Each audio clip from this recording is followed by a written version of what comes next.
सभी को प्रणाम। हम पढ़ रहे हैं जन्म शताब्दी पुस्तक माला 37। खिलौनों ने अध्यात्म का सत्यानाश कर दिया। आइए एक गायत्री मंत्र के साथ गुरु चरणों का ध्यान करते हुए स्वाध्याय को आगे बढ़ाएं। ओम भूर्भुवः स्वः तत्सवितुर्वरेण्यं भर्गो देवस्य धीमहि धियो यो नः प्रचोदयात्।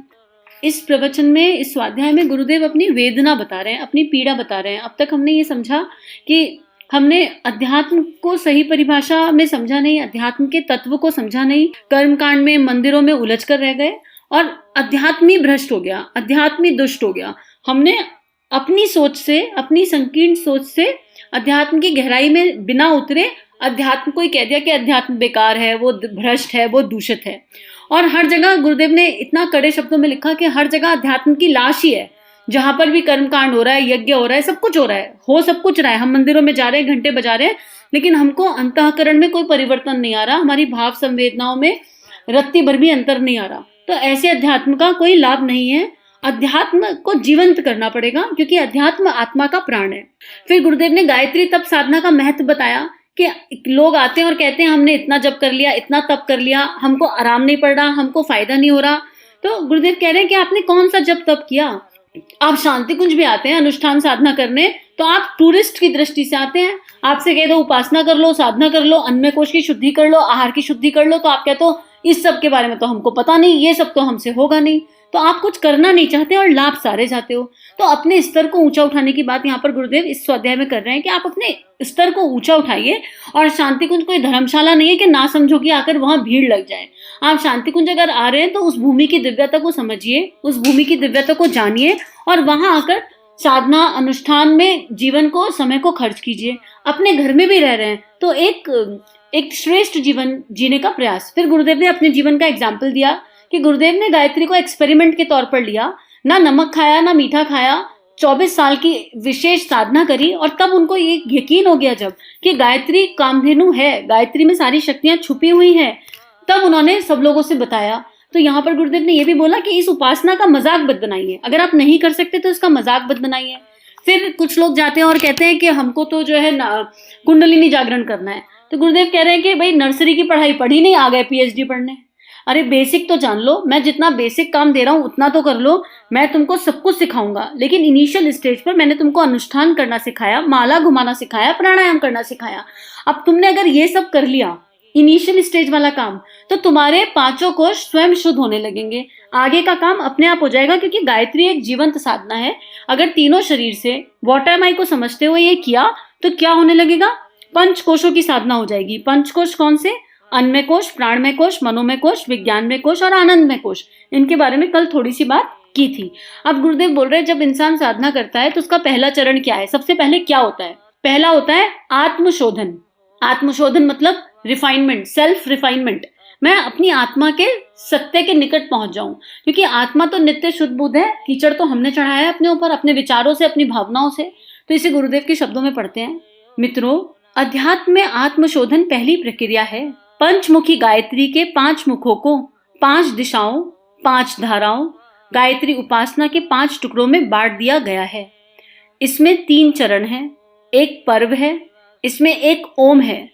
गायत्री 5 हिस्सों में बटी हुई है, जिसकी हम 5 हिस्सों में व्याख्या कर सकते हैं। इसको हम 5 कोशों का जागरण कह सकते हैं। इसके लिए हम आपको 5 उपासनाएं सिखा सकते हैं, जिसे आपको समझना चाहिए। गायत्री माता का पहला वाला खंड वह है जिसे हम प्रत्येक क्रिया कृत्य के साथ साथ सबसे पहले सिखाते हैं और कहते हैं कि इसके बिना कोई कृत्य पूरा नहीं हो सकता। वह क्या हो सकता है? वह है आत्मशोधन की प्रक्रिया। तो बहुत लोगों ने पंचमुखी गायत्री का फोटोग्राफ भी देखा होगा। तो गायत्री साधना हमारे 5 कोशों पे काम करती है अगर सही तरीके से की जाए। तो गुरुदेव वही बोल रहे हैं कि गायत्री 5 हिस्सों में बटी हुई है और इसके 3 चरण हैं। अगर हम इनको समझ लें सही तरीके से और उसके आधार पर कार्य करना शुरू कर दें तो जीवन में निश्चित परिवर्तन होगा। और इसमें ओम को एक पर्व माना गया है कि ओम एक पर्व है। और आगे गुरुदेव 5 हिस्सों की व्याख्या कर रहे हैं। तो पहला हिस्सा है आत्मशोधन। अब आत्मशोधन की प्रक्रिया क्या है? आत्मशोधन प्रक्रिया के कौन कौन से अंग हैं? आप उसके बिना जप नहीं कर सकते, उसके बिना हवन भी नहीं कर सकते, उसके बिना कोई कर्मकांड नहीं कर सकते। यह तो हमारे कर्म का प्रारंभ है और यह हमारे अध्यात्म का प्रारंभ है, जिसको हम आत्मशोधन की प्रक्रिया कहते हैं। यह द्वार है। आत्मशोधन क्या है? जैसे किसी घर में एंटर करना हो, किसी मंदिर में एंटर करना हो तो एक दरवाजा होगा ना, तो आत्मशोधन की प्रक्रिया वो दरवाजा है जिसके माध्यम से हम गायत्री रूपी महासमुद्र में गुरु के सानिध्य से उतर सकते हैं। अब इसके अंदर क्या क्या चीजें आती हैं? इसके अंदर आता है पवित्रीकरण। हम मंत्र पढ़ते हैं ना, ओम अपवित्रः पवित्रो वा सर्वास्थाम गतो पिवा, तो यह पहला पाठ है। लेकिन ये केवल कर्मकांड के स्तर पर नहीं है। जब हम ये मंत्र पढ़ रहे हैं तो हम तन मन भावनाओं की शुद्धि की बात कर रहे हैं कि ये परमात्मा हमको पूर्ण रूप से शुद्ध और पवित्र बना दीजिए। उसके बाद आचमन की बात आती है, और ये गुरुदेव पहले भी सिखा चुके हैं। इस आचमन में भी यही बात हो रही है, आचमन की बात सिखा रहे हैं। उस आचमन में भी गुरुदेव 3 चीजें सिखाते हैं। क्या? वही मन की, विचारों की, भावनाओं की शुद्धि।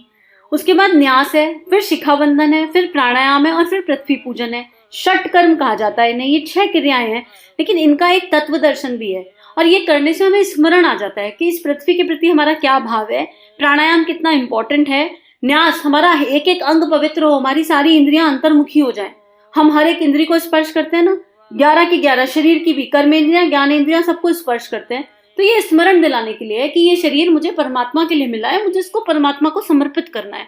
लेकिन हम केवल कर्मकांड के स्तर पर वो क्रियाएं कर देते हैं षट कर्म की और फटाफट भागते चलते हैं।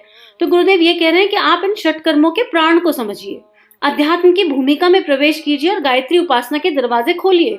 पहले स्टेप पर ही सब कुछ बता दिया गया है कि गायत्री साधना का मतलब है भावनाओं की, विचारों की, मन की, तन की शुद्धि, इस संपूर्ण अस्तित्व को उस परमात्मा को समर्पित कर देना कि अब हम आंख से अच्छा देखेंगे, कान से अच्छा सुनेंगे, हाथों से अच्छे काम करेंगे, सही दिशा में अपने कदम उठाएंगे, वाणी शुद्ध होगी, मन शुद्ध होगा, विचार पवित्र होंगे और वो माँ पृथ्वी के प्रति अपने दायित्व को समझेंगे। और वो षट कर्म में सब कुछ छुपा हुआ है। जिसने षट कर्म समझ लिया और उसको जीवन में उतार लिया, उसका पहला लेवल क्लीन हो जाता है। गुरुदेव लिख रहे हैं, आप उसमें सही तरीके से घुसने का प्रयत्न कीजिए। यहाँ से प्रयत्न आरंभ होता है और इसके बाद सब काम। अब ये प्रयास है, एफर्ट्स के बिना, अभ्यास के बिना तो कुछ नहीं हो सकता। ये एक तरह का अभ्यास है। आप भावनाओं से कर दीजिए। आप कुछ लोग कहेंगे हमारे पास समय नहीं है इतना कि हम षट कर्म कर सकें। वैसे तो समय का अभाव नहीं है। जब अपने समय का लेखा जोखा लेके बैठेंगे तो आपको पता चलेगा कि दिन में 4-5 घंटे तो व्हाट्सएप और फेसबुक पे ही बर्बाद कर देते हैं। ठीक है, लेकिन फिर भी चलो आपकी बात सच मान ली, आपकी बात सच मानी। तो अगर आपको ऐसा लगता है कि समय नहीं है, केवल आपके पास 20 ही मिनट है जब करने के लिए, प्रारंभिक कक्षा में है, तो कम से कम भाव तो कर सकते हैं। एक कटोरी में जल लेकर बैठ जाइए और फटाफट कर लीजिए। नहीं हो रहा तो भाव से कर लीजिए। कम से कम ये मानिए तो सही कि ये सब शुद्ध हो रहा है। अपने आप को स्मरण तो दिलाइए कि ये शरीर मुझे भगवान के लिए मिला है, मेरा एक एक विचार मेरे परमात्मा, मेरे इष्ट को समर्पित होना चाहिए। आगे गायत्री जप इसके बाद आता है, ध्यान उसके बाद, और इन सब क्रिया कृत्यों के पीछे सबसे पहले आपको ये क्रियाएं करनी पड़ेंगी। अगर आपने यह नहीं किया तो आपका सारा काम अधूरा है। आत्मशोधन की प्रक्रिया से आपको उपासना आरंभ करनी चाहिए। आत्मशोधन के पीछे क्या है बेटे? यह वास्तव में अपनी आंतरिक सफाई की प्रक्रिया है। तो हमने ये सारे स्टेप किए और फिर उपासना कह रहे हैं। उपासना मतलब होता है पास बैठना, अपने प्रभु के पास ऐसे बैठे कि उनका प्राण हमारे अंदर उतर जाए। जब आप अपने किसी खास दोस्त के पास बैठते हो तो उसकी एनर्जी आप में ट्रांसफर नहीं होने लगती, आपको हैप्पी फीलिंग नहीं आने लगती, एकदम एक डिफरेंट फीलिंग आती है जब हम अपने किसी आत्मा के पास बैठते हैं। तो इसी तरह अपने इष्ट के पास, अपने प्रभु के पास कुछ इस तरह बैठे कि उसका प्राण हम में उतरने लगे।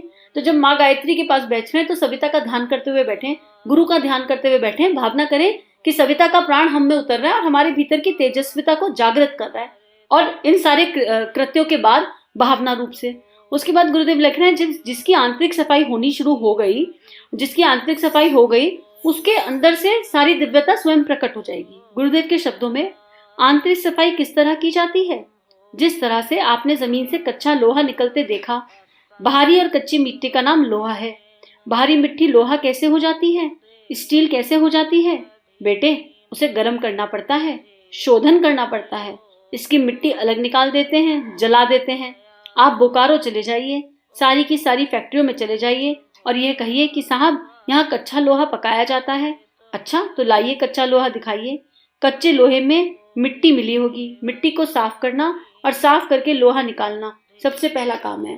तो अगर हम गायत्री रूपी महासमुद्र में जानना चाहते हैं तो जन्म जन्मांतर से जो मिट्टी हमारे ऊपर जम गई है, हर आत्मा नित्य शुद्ध बुद्ध है, हर आत्मा के अंदर वो देवीय प्रकाश है, लेकिन हमारे साथ प्रॉब्लम क्या है, स्मरण शक्ति तो चली गई, केवल इतनी तो समस्या है कि याद नहीं है। याद नहीं है कि हम नित्य शुद्ध बुद्ध हैं, याद नहीं है कि हम पवित्र हैं, याद नहीं है कि हम आनंद का, प्रेम का स्रोत हैं। याद करना है, वहां तक जाना है, तो इस मिट्टी को तो हटाना पड़ेगा। अब मिट्टी ऐसे तो है नहीं कि बैठे बैठे हट जाएगी, बैठे बैठे तो खाना भी पेट में नहीं जाता, उसके लिए भी हाथ पैर हिलाने पड़ते हैं, कौर को उठाकर मुंह में रखना पड़ता है, चबाना पड़ता है। और ऐसा भी नहीं होता कि कुछ खाना है तो सोचते ही बन गया, उसके लिए भी 100 चीजें, 100 साधन इकट्ठे करने पड़ते हैं, फिर बनता है।